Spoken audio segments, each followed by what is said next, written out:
What you doing here, Dr. Steve? Well, playing in my compost.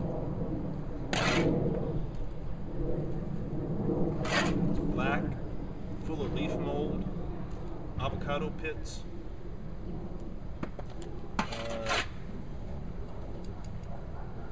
Well, you know, it just smells really earthy. I was mixing it up today for the first time in a while, and it smelled like earth when I dug it up. And that's what we're feeding our new plants that we're putting in here. I'm going to try and grow a nice big cucumber patch this year. I'm going to give some considerable amount of our small space to cucumbers because I want to juice them. I want to have enough to juice at will as much as I want.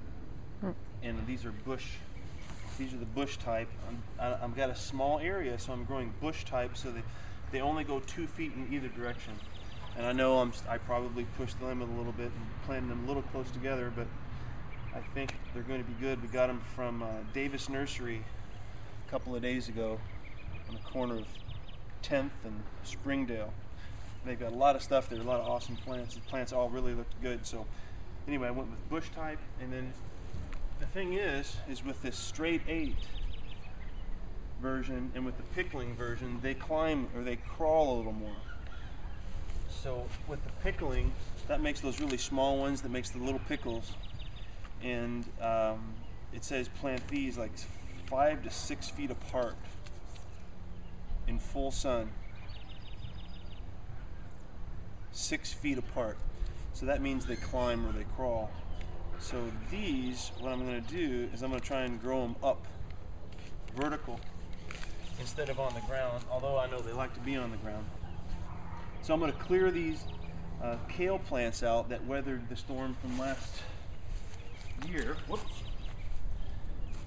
They weathered the storm from last year, and they are getting ready to pop their seeds. They were the first color in our garden this year, and they're absolutely gorgeous. And they're bringing, I saw bees on them today actually. Bees and other pollinators, I saw little wasps, real small wasps, but they're just starting to come out. Be a lot more, but we're trying to attract as much of that beneficial insect activity as we can to keep a good biological terrain in the garden. And I have not tilled for like 4 years now, and it's been all top-down gardening, so all of these plants are top fed with compost and whatever I'm feeding it, I'm giving it from the top down. Horse manure we put on there earlier on, we amended it with horse manure. We're feeding it from the top down, so we don't want to stir up the weed seeds, because every time you dig in and you open up the air, oxygen and light to a weed seed, it explodes. So this is called Weedless Gardening. The book Weedless Gardening by Lee Reich, I think his name is where I've been getting my inspiration from a lot of this.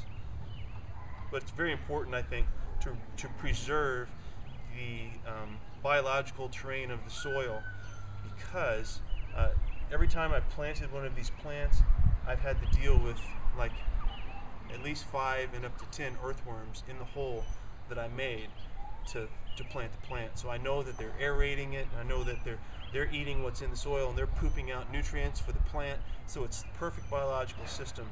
Well, we'll see how perfect it is with the growth of the cucumbers, but anyway, that's the top-down gardening system in a nutshell. And this is the cucumber patch, and I planted mint along the back as a companion to the brassica vegetables I'm going to plant in here, because the flies and beneficial wasps are attracted to the blooms of the spearmint and peppermint plants, and so they will feed on the cabbage loopers that eat the kale and the cabbage and all that kind of stuff. And a few tomato plants here. I reseeded some spinach along the back here just to kind of give me a little. This is again weathered over spinach from last year, and it's been amazing. We've been harvesting tons and tons of spinach that I planted last fall, and it didn't really do good last fall, but now we're getting the harvest. So it's awesome when it makes it through the winter because of the good oils, the omega-3s.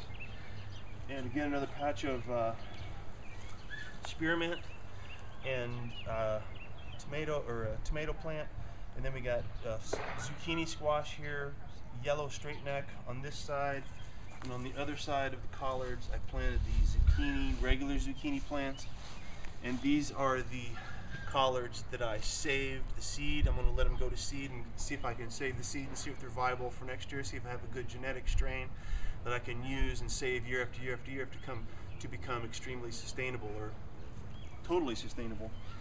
Again, there's that, and then this is my big patch of greens that I've plugged in over the last couple of weeks.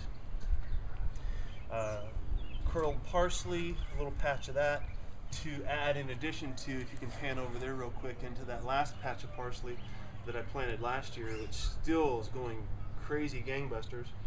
I'm loving it. That's awesome in our smoothies and in our juice. Lots of vitamin C and high iron content. Actually, parsley is an awesome iron content food. Some arugula. I've dispersed some arugula up in here. This stuff came up from last year. I can't remember what variety it is, but it's a lettuce that just popped up. And these are all the things I got from Bunton Seeds. Got a couple of mesclun mixes and just broke them apart and planted them. I like to, when I gather my lettuce, I like it to be really big pieces of lettuce because it makes washing a lot easier. That's what I've noticed, is washing is a lot easier if you can pluck off a big piece of lettuce versus trying to wash a bunch of little pieces. So anyway, that's how I like to harvest lettuce. So I planted a bunch of that. So this would be our main lettuce patch. This is Green Towers. It's like a romaine variety. Red Sales, which is like a red leaf lettuce, of course, as you can see. And there's some black-seeded Simpson, which they didn't have as much of. That's what I usually use, black-seeded Simpson, because it's always worked really well. But they didn't have as many flats of that as I wanted, so I had to get some other things. But I got mostly Green Towers is the name of that variety. And then this whole patch came up from last year as I guess it's kale. You never know. All the brassica kind of comes up looking the same, but I think it's just a patch of kale. And this was a mesclun mix from last year that had red Russian kale, and this stuff is beautiful. And I had a big patch of this last year, and this is what I made most of my smoothies out last year with this red Russian kale. It's absolutely fabulous. I'm going to do the same thing. I'm going to let that bolt and go to seed and capture those seeds and see how they do. And then, we're almost done. This was just random kale that popped up, and it's already bolting and going to seed. I'll probably just go ahead and pull. Actually, I haven't been pulling anything. I've been leaving the root system intact. I've been just kind of stunting the root system, kind of disengaging it, and then cutting it off so I can leave the breakdown process happening, because that's what draws all of the beneficial fungus around the area that pulls minerals into the plant. So if you keep tilling it up, you don't get the minerals into the plant as effectively. So this is it. I think I see a few dandelions in the middle of that stuff too. Well, of course. What would a garden be without its dandelion to choose and pick from and put in your mix? Because bitter is beautiful. That's the answer to that question. But the taste, when you want taste, you go to parsley, because it is absolutely amazing.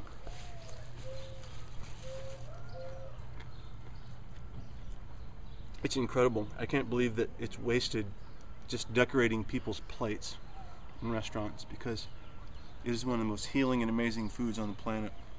It really makes the smoothies too. Just a touch of it, or a lot of it, it doesn't matter. And when you juice it, it comes out in these like gelatinous green massive chunks. It's amazing. Of course, my juicer might have been all juiced up for some reason. But anyway, last thing. Did you just throw that down there? You're just going to leave it there? That's what I do when I pull weeds. I just let it go, and then they become the mulch. That's what I love about weedless gardening. Because when you pull it, you lay it down. Just make sure that it's not really wet and you put the roots into the ground when you lay it down. As long as you turn the root up, it just becomes the mulch. And that's what I do. That's how I do it. The pulling the weeds becomes the mulch. And then lastly, this corner is I planted another bed of spinach. Just because I didn't plant any other beds of spinach this spring besides just a couple inches or a few inches, 6 inches or so behind the previous patch there. But this is what I'm counting on for our summertime spinach patch. And I need to, the problem I ran into with spinach, and I think the reason it didn't do well, is because I didn't go through the weeding out process. It's painful to take a plant and just pull it when you know it has so much potential. So it sheds a whole new light on how many seeds you should plant and how close together they're planted.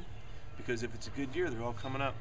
And I actually sprouted these spinach seeds before I planted them for like, what, 4 days, Rebecca? Something like that. So they were already going, and it was a very good germination for these plants. And so I'm going to have to make some space and let them do their thing. But I just wanted to share with you what was going on here at the garden for another GardenCast adventure.